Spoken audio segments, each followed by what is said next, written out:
All right, good afternoon. Appreciate you guys being here. Obviously, tough one on Saturday.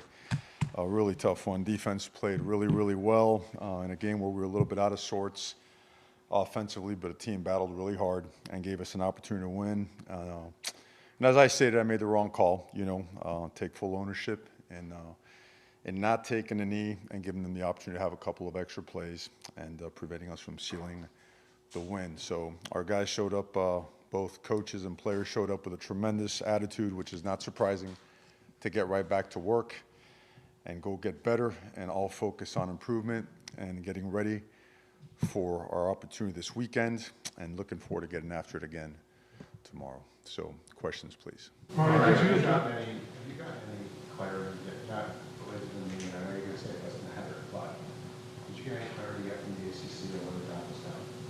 We have not received any clarity of when his elbow was down and it was called a fumble. Have not received any clarity. Did you request? We have. I think that it does run its course, so but we have not received anything on that and some of the other questions that we had that were, we thought were critical factors in the game. Coach, what would change making sure that never happens again? Well, just making the call. Like I mentioned before, I made the wrong call and I take complete ownership for it. Mario, did you address the team with what you're saying here? Did you talk to the team about this? Yeah, absolutely. We always talk openly and honestly, and it's no different than I'm saying now. You do it. That's all. The only way we do things around here is that way.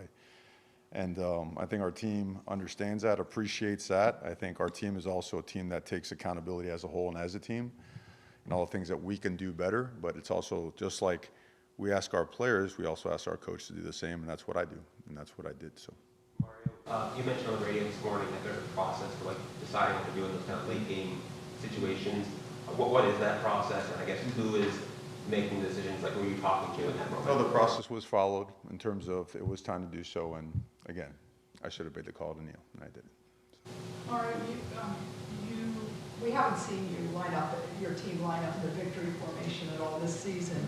Is it something that you as the coach have not believed in even in close games? No, that's not true. We have done it before in practice. We work in a 4-minute. We didn't do it Saturday, and we should have. Like I mentioned before, I take complete ownership for it. Next Coach, question, please. How do you bounce back in facing a tough team on the road again in another primetime game? You do it with honesty, right, and transparency. Go and fix all the things that we can do better. Realize the opportunity in front of us, understand what football is, very much like life. We owe it to ourselves and to our players, to our entire organization, like we do our very own families, to look each other right in the eye and demand the best, the absolute truth from each other so you can always go forward. And that's what we do. And the way that we train our players, the type of DNA and the players that we recruit, we expected a good response today, and that's what we got. And I think you have there's a lot of conviction in our preparation and processes, and the guys are they're very eager to get back to work and prepare for this weekend's opportunity. It's hard to lose close games no matter the circumstance. And it's unfair to judge this team against other teams because there's been a fragility here. When you lose a close game, it goes bad. How much do you tap? You talked all summer, all fall, and some in the spring about how this team has a better attitude, leadership, professionalism. How do you tap into that? How you need that right now? How do you tap into that to get past this? Yes, sir. I think they've tapped in on a couple occasions this year. I think our team tapped in during the Texas A&M game when we started off in a hole and just kept climbing out of it. I think Saturday there was a lot of tap in as well. I think it's exemplified maybe in a play like Tyler's interception. How he runs 65 yards across the field and forces out of bounds and forces a field goal and gets a chance to win. And in a day where we were out of sorts, maybe in times past, maybe the team wouldn't fight back like this one did. So there's, unfortunately, the focus is on, hey, the tough part, the end result, which sucks.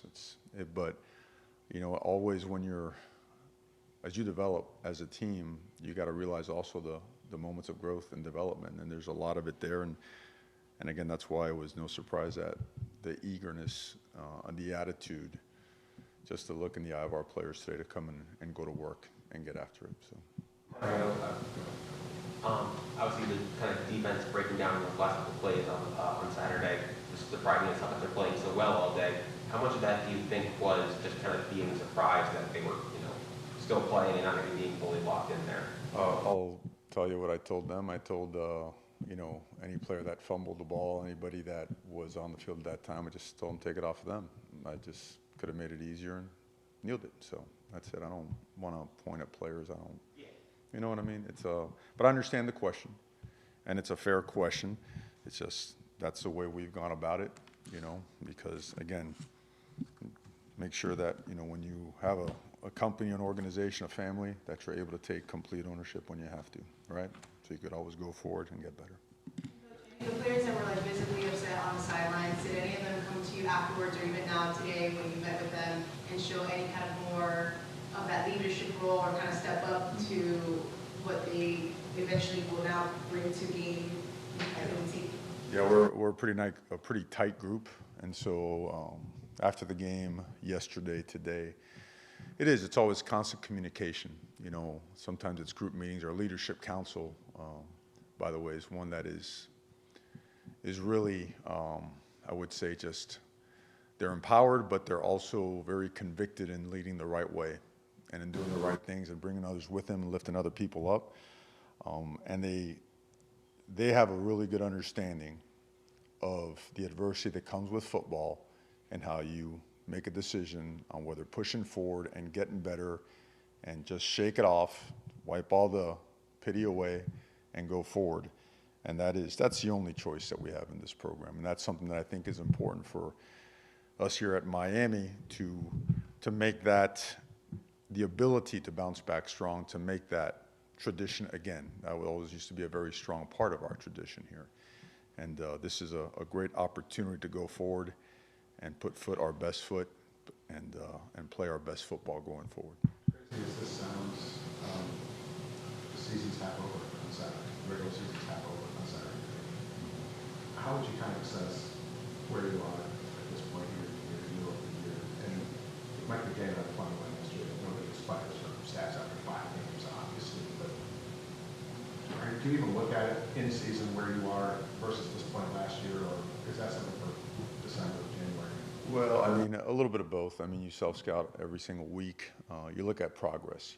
Are you excelling at the things that you really focus on, getting better, the things that win games? Are you run the ball better? Are you stopping the run?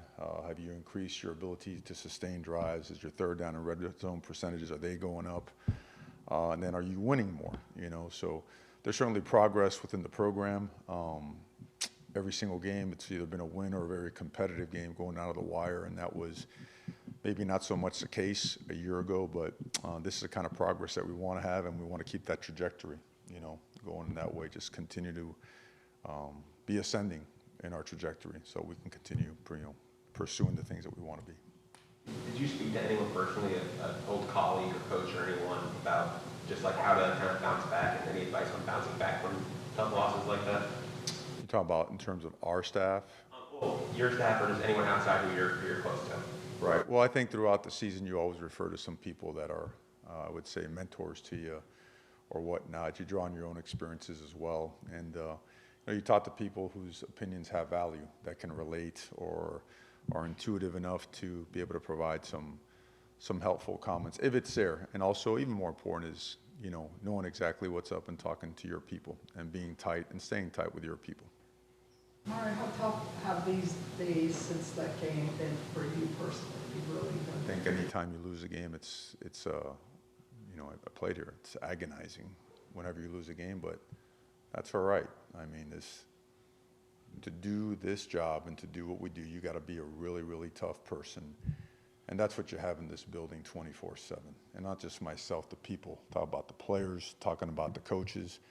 That is a given in terms of the DNA necessary to be a Miami Hurricane at any level. So that's part of it. It needs to be. If it's not, we got the wrong person in the building, quite honestly. Tyler's performance after watching the film, what did you think of what you saw on tape? Well, I know he'd like to have a couple throws back, but you can't take away from the fact he made some monster plays as well to put us in position to win that game. And he's an unbelievable player and person and leader. And anything that he can get better at, he will. But again, he will tell you that it's not his best day, but proud of him for his effort, for his resiliency to continue to just keep coming and coming and coming and giving us an opportunity to win the game. All right, what do you see with the red zone opportunities for your offense? Yeah, not very unlike us, right? Numbers were way down. Certainly the penalty was a big one, that put us back when we scored a touchdown. Down in the red zone, you've got to be able to run the ball, a little bit more effectively. We had some opportunities. We could have executed some better. We could have called some better. We could have read some better. Just very below our standard for red zone, and it ends up being a big part of the teletape, So. Has Carolina become for teams in this conference for what matters maybe? Well, they've assembled an unbelievable roster. Recruiting has really taken shape there, because you look at them from top to bottom. They're talent laden at all positions. They're big and powerful up front. It showed in the first game of the year. I believe they had 9 sacks against South Carolina. They're explosive out on the perimeter. Their backfield is dynamic. Their quarterback is dynamic. They've got a lot of NFL prospects on there, and they play well. They play hard. They play with toughness. They're physical. Just an excellent football team. They're about as talented as a roster as you'll see. UNC's receiver, Tez Walker, is obviously a strange situation. What he went through, but he's back now. How do you prepare for a player with his ability, and how do you prepare when there's only really 1 week of game tape available for him? To the best of your ability. Anytime there's a transfer coming into a team, if you don't have film on them, you see what they did well, and maybe you try to configure, well, how's that fit into the system, or will they add this particular schematic tweak to the system, being that the player is really good at it. So you got to do a little bit of both, but you also keep in mind they have a lot of weapons, and they've used them really well. They've practically scored at will, and their defense puts a lot of pressure on people for them to try to keep up, which really adds to the ability of that defensive line to create negative plays, sacks and tackles for losses. So they play excellent complementary football, so the use of an added piece like that is certainly something that we're keeping an eye on. And kind of in the same vein, you guys faced Drake May here last year, and probably did one of the better jobs that anyone did against him last year. What did you learn about his ability and what he brings to the field when you played him last year? Well, he does it all, and the thing is, his understanding of the offense, coupled with his ability, is what makes it really, really hard to stop, because we all know about the dynamic arm. We all know about his ability to take off with the football as well, but he understands the game really well. The game's really slow for him. Does that make sense? The moment the ball is snapped, you can tell he knows what he's going to do, and because of that, he can head fake you. He can do some things that'll make you think this, and him do that. So he exposed a lot of defenses with just his knowledge of the game and his ability to play into this game. Remember your first press conference when you got hired, you talked about, one of the things you talked about was blocking out the bus. And I assume you mentioned that to the team probably once or twice in the last 22 months. How valuable has that lesson been? How difficult do you think it's been for everyone in this building to block? It's an everlasting lesson, really. If you're in athletics, right? Athletics seems to have gotten. I remember playing here, and the only noise was really the Herald, right? Outside of that, there was no other. Coverage-wise, there were some other entities, but now I think we all know our athletes, our programs are subjected to a lot of noise, and it's just as important during tough times, in good times too. You really got to do a good job just putting that away, because when you feed off of that, man, it's hard to really comprehend and understand where your feet are and the reality of what you have to do week in and week out. And I think our guys have done a pretty good job about that, with that, of that. It's just they're here for 4 hours a day. The other 20 or so hours, they're away. But I'm confident in our leadership. I'm confident in their intent and their conviction to be really, really good. And that's going to be part of it. And at the same time, got to be able to deal with whatever surfaces with it. Have you seen Drake add stuff to his game since you guys played him last year? Yeah, he's incredible. Every throw, you name it. The deep ball, the back shoulder, the post, the seam, the quick game, the RPO, the quarterback runs, the improvised quarterback runs, extending plays. He does it all. He's made a lot of people miss too. One-on-one open field tackles, made people miss, put a foot in the ground, and scored it out for an extra 15, 20 yards. So he presents a tremendous challenge. You got to be really disciplined in what you do, and certainly just got to play in great football position all the time. You can't ever compromise rush integrity lanes, because if you do, he'll make you pay. You know, his pocket presence is that of someone who's been around. Seems like someone's been around for a long, long, long time. So credit to him. He's coached really well. He's a hell of a talent. Mario, your relationship with Mac Brown, how well do you know him? And I also wanted to ask about Keenan Memorial Stadium, your experiences there. I don't know Coach Brown extremely well. Obviously, he's a guy that's been around for a long time, super well respected in the profession. We got a chance to meet up at ACC meetings, and he's a very well respected person, not only nationally but within the conference, as a voice for college football. In terms of playing over there, I've been an assistant coach while playing over there, and understand how it's a great college atmosphere, right? It gets loud, it gets ruckus, and a great opportunity. It's why you play at the University of Miami, to be able to play in games like this and create the buzz for an atmosphere like the one we're going to walk into on Saturday. Recruiting momentum seems to still be building. I guess just what does that say about big picture, about the belief in the trajectory you guys are on? Well, I think what's obvious is the constant ascension of the program. Things are getting better across the board. We did not get the result we wanted to on Saturday. That's as obvious as the day is long. But so is our progress. And I think people see that. People have been waiting for that. Now that they see it, it's piling on. It's building upon itself. And what it allows you to do is probably the most important thing in recruiting is, besides. Well, let me put it this way. It's not just finding the talented players, right? It's making sure that it's really, really talented players that are really, really good people and really hard workers that want to compete and that want to be at the University of Miami for the right reasons, for as much as what they could do at Miami for Miami, tied into what Miami could do for them and their futures. And that's starting to come together. And they also recognize that last year's class and what seems to be building for this year's class is a really, really special group of guys, the right kind of people. So the momentum is going strong, and we intend to build on that momentum even more.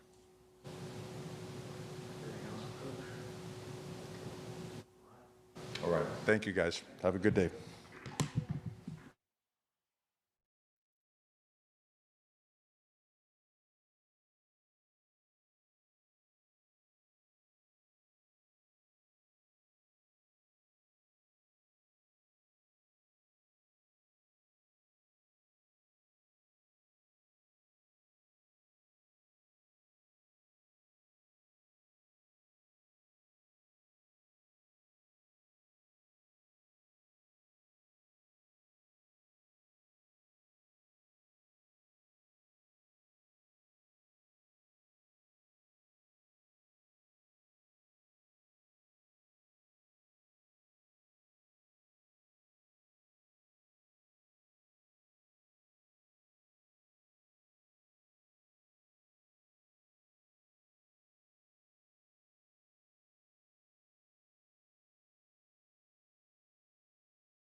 Shannon Dawson. We'll go straight into questions for Coach Dawson.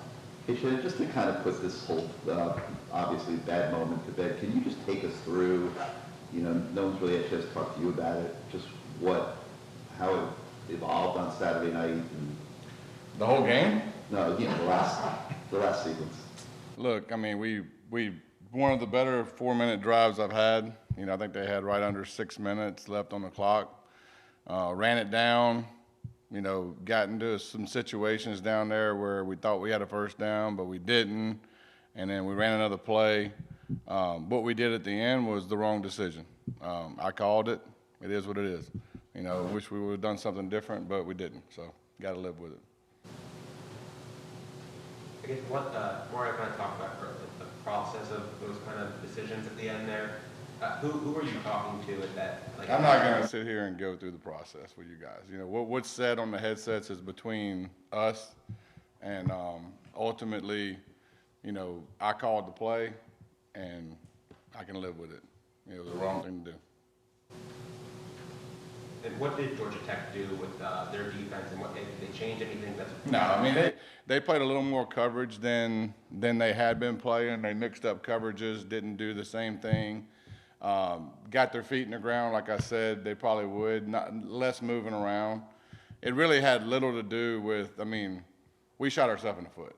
That's just the reality of everybody wants to talk about the end, and I'm good talking about the end. Look, it is what it is.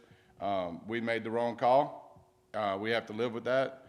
But there was a lot of things in that game that could have kept us away from that last play.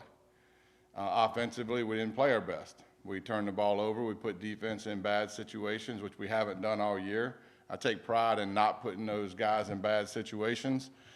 We threw some picks that took points off the board in the score zone, which my man asked me last week about red zone. I'm sure he's got that question again because it was bad. But ultimately, we didn't play our best. Now, with that being said, you hope in those games where you don't have your A game that you can grind it out, like you find a way to win.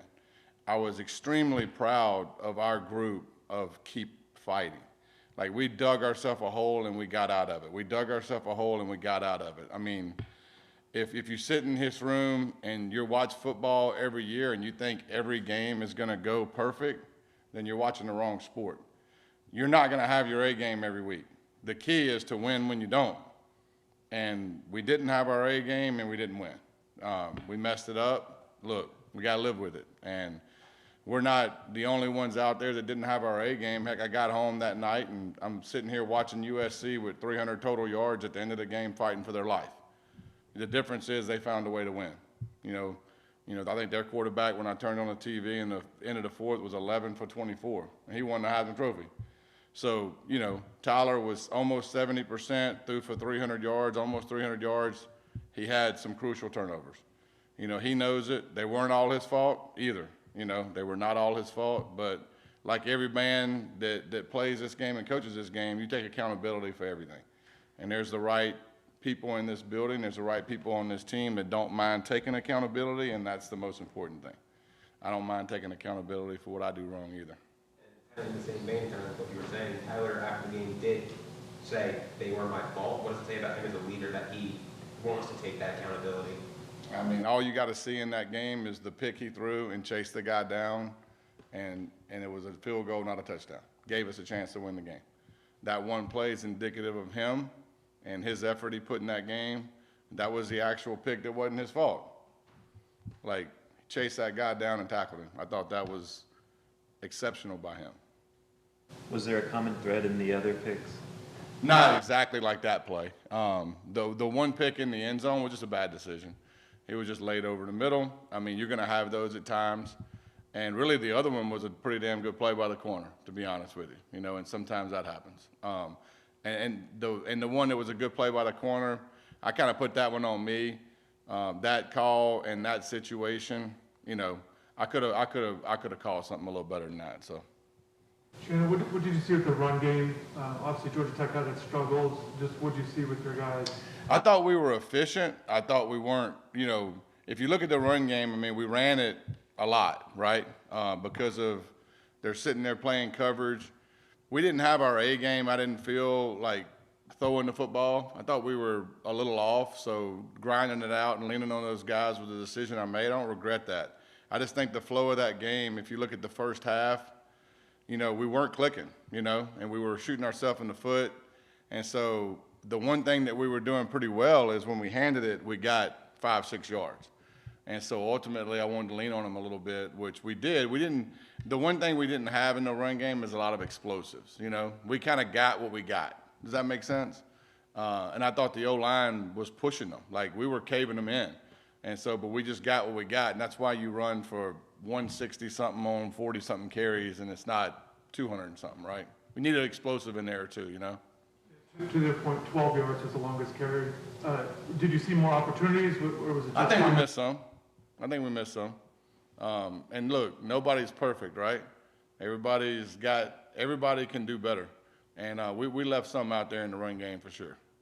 We did see Riley Williams caught his first collegiate touchdown. Yeah. His development as a true freshman, and do you think that he's someone who's going to be relied upon more and more as the year goes on? Yeah, I mean, I think the ball will find people that are making plays for sure. And he made a good play. It was third down, and make a heck of a play, right? I mean, I wish he wouldn't reach the ball over the goal line, but he got it in. He'll learn from it. He's a young guy too, but he had an opportunity a couple other times too. And so the ball will find you. You gotta keep doing what you're doing. I respect that you don't want to go through the process of the headsets, but every play caller, I assume, has a chart or a philosophy, if this, then that. Did you go against your chart? Look, it was the wrong decision. It was the wrong decision. And ultimately, looking back, if you had it to do over again, you call a timeout, you regroup, you do that. And so, it is what it is. Matt McCoy had a chance to come in a little bit when Francis went down for part of the game. He's gotten some playing time this year in reserve. What have you thought of how? I thought he did really well. I thought he went in at a crucial time, and the biggest thing is you didn't even notice he was in there, right? And so the pocket was good, everything was on point. I was very, very pleased with the way he went in and performed. Since what did you notice with the red zone opportunities there? I mean, just self-inflicted wounds. I mean, you get down there. I mean, it's indicative of the whole first half, right? We take the ball, we drive, we go 40 yards this way, then we go 20 yards back that way on a penalty on the sideline. I mean, it's a difference between being on the 40-yard line, which is what that run ended up, and being on the 27-yard line, right? 28-yard line. Or it might have been 38, I can't remember. It's one of them. But, you can't go backwards like that, And so if you look at the whole first half, which honestly, I always worry about coming off a bye week, because most of my history of coaching off of a bye week, the first half have looked something like that. I don't know why. It's not like it's every time, but it's enough to where it gives me some anxiety. And it's just when you're not clicking on all cylinders and it's just people aren't in sync like it was, you struggle. Now, we could have done multiple things that first half to not. We run a touchdown in and we get a holding penalty, right? That's one red zone pick, because the next 2 plays later we do the pick, But we scored on the second play of that. And so, the two, let's see, we were 2 of 6, I think, right? I think it was 2 of 6, right? Red zone opportunity? I think it was 6 or 4. Was it 4? 4 opportunities, 2 touchdowns? 1 touchdown and 2 field. Yeah. So the interception was the one, right? The field goal, that one bothered me the most, probably because the defense gives us a short field and we don't do anything with it. The first run play I thought should have scored. The safety made a good play. We had an open deal. And the second play call was a slip to the tight end that the end went up the field, so we handed it. And then we ran a similar play that Riley scored on out of a different formation, and they brought internal pressure. They brought one more than we could block. And so I could have done a much better job in that sequence of events of calling a better second down play and better third down play. I put that possession on me there. And the other one, I can't remember what happened on the other field goal. But that's 2. 2 of the 3 were, you know, 1 was a pick and 1 was, I got to do better. You've had, I think, 5 running backs score so far. You've had 6 or 7 receivers finding the end zone. Obviously, you've got a lot of options. How have you managed keeping everybody pretty much happy? Well, I don't know if everybody's happy. I mean, that's a, you know, yeah. You know, I mean, we're going to go with the hot hand, and I think situations have a little bit to do with those decisions too, you know. Some guys were better in other situations than other guys, but ultimately, if a guy's in there and we're rolling, he's going to stay in there. You know, it's really drive to drive, but you know, I think supporting your teammates is critical. You know, I think, and no different than, you know, I mean, right now in the situation we're in, you can't just be good teammates and love each other when things are going good. That's not the way life is, you know. And so the true test of your character is how you treat your teammates and how you treat people around you when things are bad. And so right now we got the right people in the building. And so North Carolina's defense and Coach Chiswick. you know, they're not overly complicated, but they're really good at what they do. You know, if you look at them statistically, they're not bad at anything. Like nothing statistically like glares at you at, oh man, these guys are struggling at this. They're ranked around 30 to 40 in every statistical category. You know, I think they're very experienced. They've played a lot of football, but they've also played a lot of football in the same scheme, which means a lot, right? They have banked reps. And so, you know, the linebacking core is as good as we've seen, or probably the best, to be honest with you, that we've seen. And so they're a very talented group, and, you know, and they're good at what they do. And the scheme is designed in such a way where the problems are solvable because they know, you know, they're not overly complex, but that, to me, that's a testament of a good defense. A couple more for Coach Dawson. UNC brought back their receiver, Tess Walker. Obviously, he had a very strange situation with the NCAA. What's it like, whether it's due to injury, suspension, weird things, whatever, when a player's not integrated again into gameplay and comes in halfway through the season? How do you kind of get a player in like that, I guess? Oh, how would I do it? Yeah. I mean, I'm sure. I mean, I don't look. I'm not there, so I don't know what their process is. But if they thought the guy was going to be eligible at any point in the season, he's probably been taking reps. You know, I don't know how he did last week because I don't look at that side of the ball. But you know, I'm sure the kid has been taking reps if they had any kind of percentage of him maybe being available. How has the energy been just at practice? It's been great. Look, practice today was great. I mean, look, kids are resilient, you know. It's the people around that aren't. You know what I mean? And they're probably more resilient than coaches, to be honest with you. I mean, we take it. I mean, look, that was as hard of a loss as I've had in my career. I'm just going to be honest with you. I mean, I slept none that night. And, you know, it affects you. It affects your family. It affects everybody, you know. But ultimately, we have another game to play in a week, you know. And so you gotta move on. I mean, no different than a good game. You better move on, you know. And so, you know, I knew that we were going to get a highly motivated Georgia Tech team because they got embarrassed the week before by a team they should have beat. But, you know, we have to respond in such the same way, you know. I mean, we have the right people in place and the right leadership. I mean, God dog, the leadership is strong. And so we follow him and they follow him the same way, and our kids are saying the right things, and they know they got to put blinders on and block out the outside noise. It's just the nature of the sport we play, you know. If you don't think you're going to take some criticism by a game like that, then you're crazy. We should, right? But it's our job to get it back too, right? So along the lines of what you were talking about before, in terms of like not because you would do it to keep everybody happy, but would you like to see the ball spread around a little bit more than maybe it is right now? I mean, you're used to guys. At receiver or running back? Yeah, probably so. In the passing game. Yeah. I mean, in a way I would. I mean, we got guys making plays, so it's hard. Like, this is the deal. You know, we gotta probably divvy up the reps at receiver a little bit more like we're doing at running back. The issue with that is, you know, when you got people that are playing at a pretty high level and the game is really tight and you're not necessarily clicking, it's hard to take those guys out.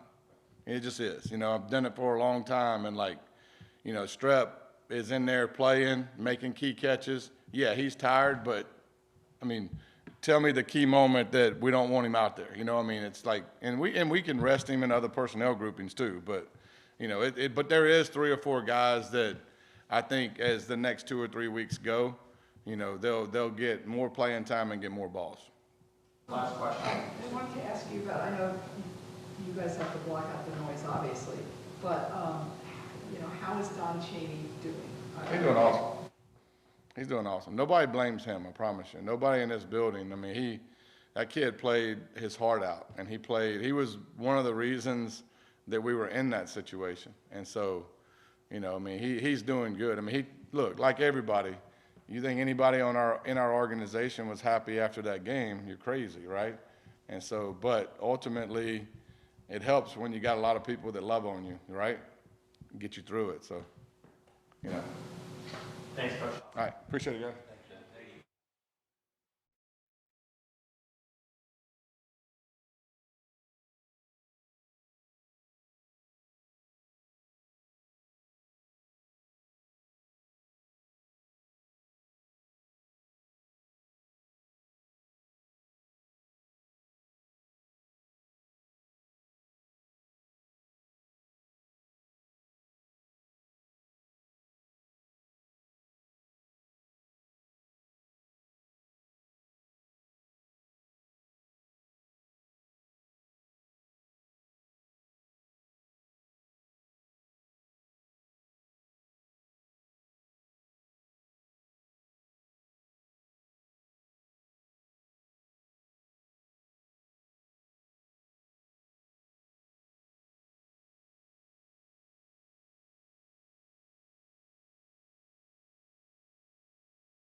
We have Defensive Coordinator Lance Guidry. We'll go straight to questions for Coach Guidry. Lance, you guys talk about sudden change on defense probably every single day. That was probably a little bit of a different situation the other night where your side of the ball, I'm sure, thought they were done for the night, and then not making an excuse for what happened. But I'm sure Kind of, you know, you always have the guys ready, you know, until it's over with. So you don't want to celebrate. You know, it's just coach talk, which you always do. You're always talking to the kids until the horn blows and the play's blown dead. You got to be ready. Went out there just in base defense, nickel defense, and I knew that they needed a field goal to tie and a touchdown to win. So you can't get too soft, so we played regular coverage. We rushed a little bit, got an incompletion on the first one. The second one, I actually thought TC was going to pick. And when they had 15 seconds left, I was going kind of through my mind. I really wanted to pressure him, was what I really wanted to do, because he really had 2 plays. If he throws an out route or anything like that, they can line up and kick a field goal. And we ended up running just, you know, regular coverage, and we got some movement on him, and he moved out of the pocket. And the receiver broke off the route, you know. Hindsight, as a coach, you're always trying to, like, what could I have done? And I really should have pressured him in that point. If it got to the last play, then went, you know, with a prevent defense and try to play jump ball in the end zone. But, you know, it's on me. My job as a defense coordinator is to get the stop at the end. That's what I'm hired to do, and I talked to the players, and I told them the same thing. It's not on them, it's on me. That's my job, and that's what you do as a coach. You know, you put it on your back, and you get them going quick the next week, and let's get going. You got another game to play in 7 days, so.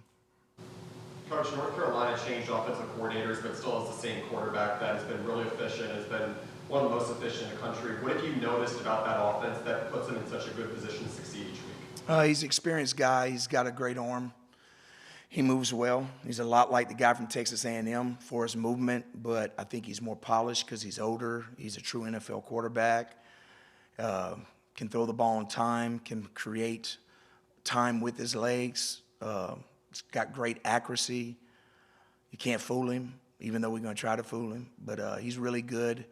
The receivers are a good crew. Offensive line is experienced, and tight ends are combo guys.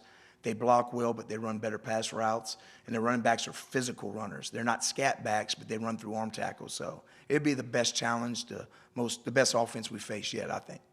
Going back to the last play, just how has Cam handled it these last few days, or in that moment? You know, I put myself in his shoes. It's actually happened to me as a player before. My last game, my senior year, it was at halftime. It wasn't the end of the game, and but there was no more game for me to play. So I probably took it a lot harder than Cam did. But Cam, being the guy he is, you know, he wants to put it on himself. But I quickly that night talked to him, also called him on the phone, texted him, and said, look, you got to put it behind you. There's a lot of plays in the game. And we could pinpoint different games. But, you know, as a player, that's the way you're going to feel. As a coach, that's the way you should feel. Like, what could I have done differently? So you just got to learn from it, move on. It's not his fault. You know, there's a lot of plays in a football game. With Drake, have you coordinated against a quarterback like him in your past?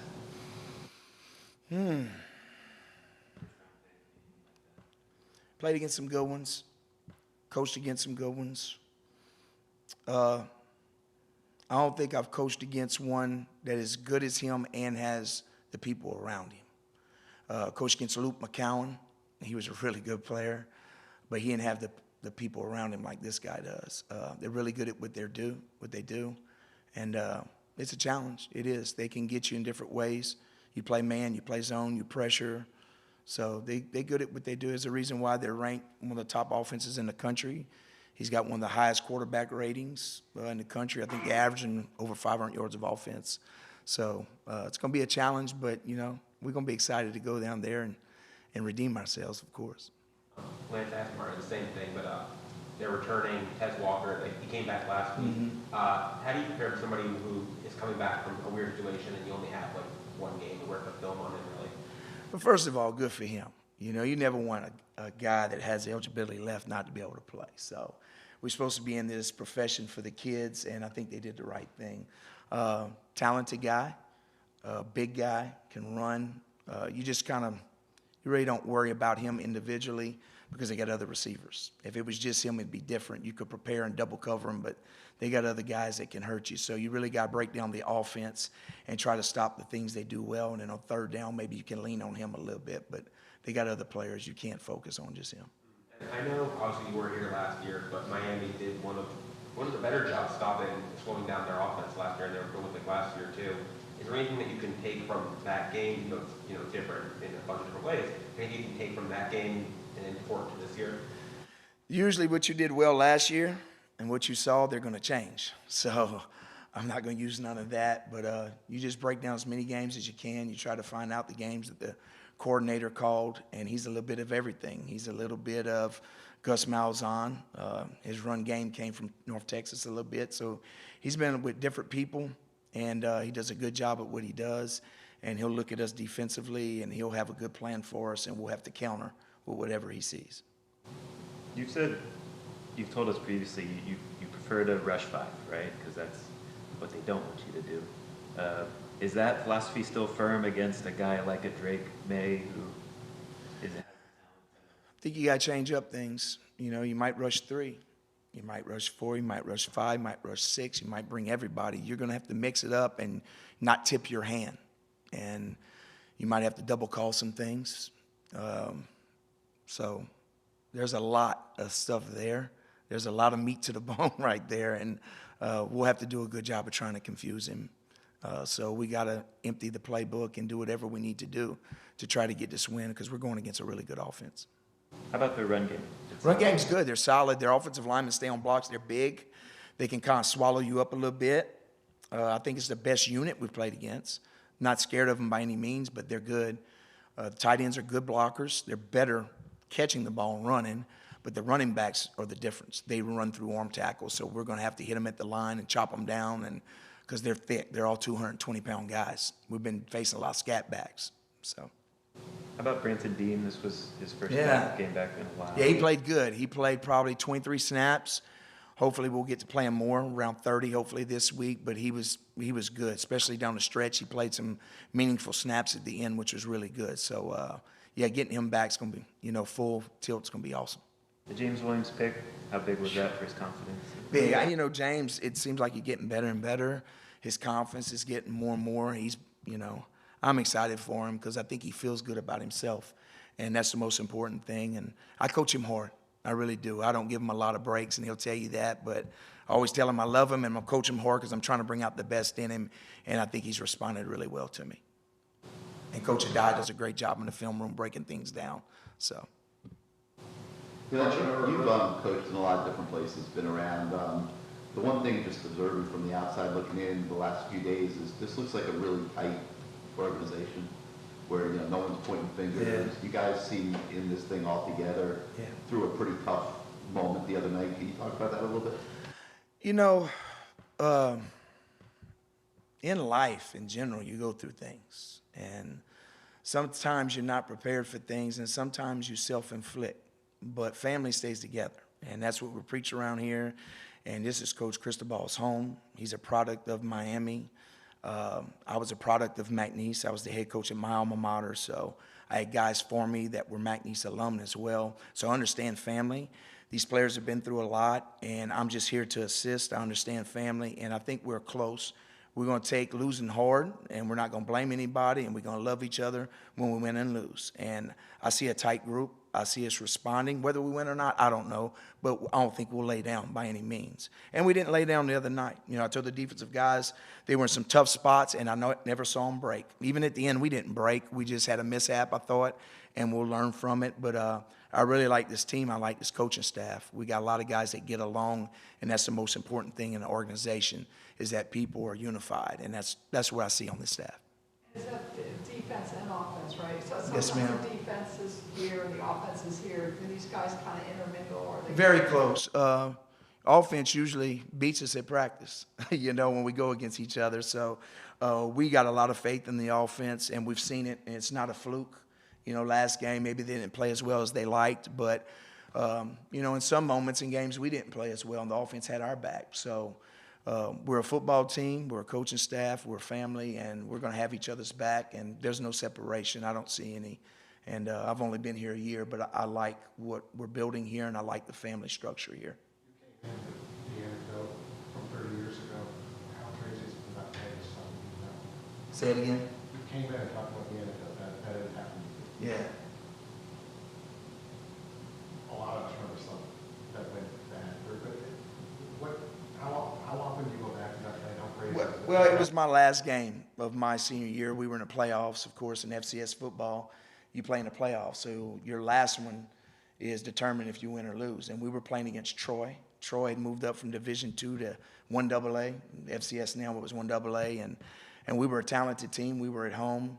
And right before half, I had a great safety on the other side of me named Zach Bronson. He played with Coach Rump for years at the 49ers. And the quarterback scrambled one way, and he went back the other way, and he threw it in the end zone. And I was back on the hash, and I was in the end zone, actually. And I jumped, and Zach thought I was going to pick it, and he just watched me, and the ball went right over the top of my hands to the receiver in the back of the end zone.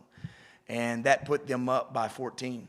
And then they ran the opening kickoff back. And then it was like 21. And then we were playing catch-up the whole time. So those plays stick with you as a player, probably more so than a coach. But I've had it happen to me as a coach, getting beat on the last play. And it's never good. But you try to learn from it and go on. And it builds a lot of character, Coach, I think it was after the first or the second week, I can't remember specifically, but you talked about the growth of Nigel Lee Kelly. And then going to the ACC stages, we got to get 2 tackles. How have you noticed he's fed off the leadership, Branson Dean, et cetera? Well, Najaleek's getting healthy, of course. He had an ankle sprain, and last week he played more than he did the week before. So he's getting close to being fully healthy. But having those experienced guys out there like Dean's going to help, of course. Still waiting on the call on Mesidor because that's another guy we got missing. So we'll go from there, but we're getting healthier at the right time, and we're getting into the thick of conference play. And so the pass plays that were given up, I'm sure that's the focal point, but how your pass defense played leading up to that, what'd you think of that? Obviously, you got a challenge this weekend. Well, going into the last, I looked at the scoreboard, and they give the stats, and I couldn't believe that they only had like 77 yards passing. I think they was at 99 rushing because one of their snaps went way back and put them behind 100. I thought we played well. I thought we matched routes. We pressured the quarterback, and it was one of our better games, but we didn't end it the way we needed to. So this week going in, we're going to have to play well. I mean, we might play well and give up 300 yards passing, but if we keep the ball in front of us and we force field goals, it's good. So numbers can kind of sometimes be skewed. To me, it's if you win or lose. Whatever those points are, they are. Whatever the yards are, they are. You need to get the W. That's the most important thing in football is that final stat. And on our goal board, I think we got 15, 16 stats. And number one, the most important is win or loss. And we didn't get it this week, and that's the only thing that matters is the first one. Your secondary, almost all played, all five guys. I think Jaden got in there, I think, on the corner. Yeah. Do you sense maybe you might have to, or you might go to other corners or this week? God, sometimes it's the flow of the game, how many points you're up. Get them in a good spot because when you want to get them in, you want to have them get in a good situation. You don't want them to go in when we're backed up or the game is real close and there might be a trick play come in. So you want to have some breathing room so those guys can play in spots to where they have a good chance. But when it's really tight, you want to go with the guys that, kind of got you there and the experienced guys and the ones that have kind of earned the right to be the first teamer. So. Anything else for Coach Guidry? Thank y'all. Appreciate it.